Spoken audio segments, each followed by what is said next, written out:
And Dr. Osman, do you think the Israeli government has a broader strategy to maintain and possibly expand its occupation of Palestinian territory? Thank you, Mark, for having me.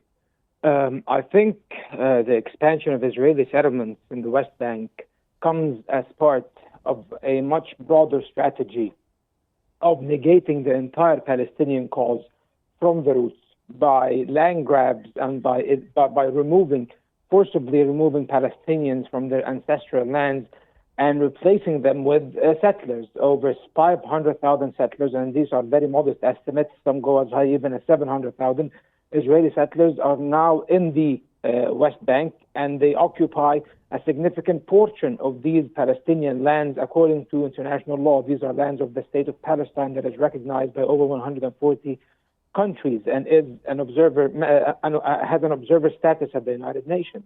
Yet, this does not deter Israel from going and annexing these lands, de facto annexing them without making actual announcements.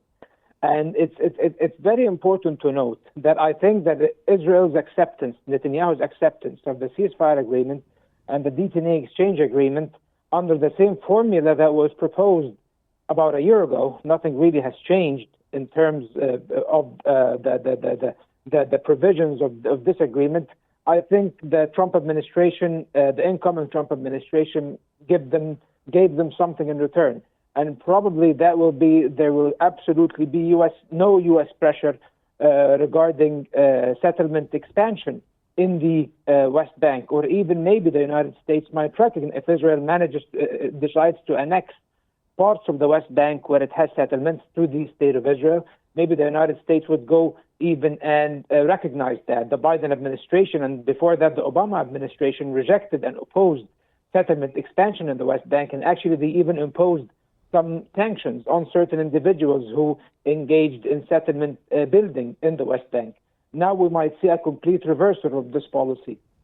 So it will be very detrimental for the trajectory of the Palestinian cause, and we might be making a tactical gain by stopping the genocidal war in Gaza in return to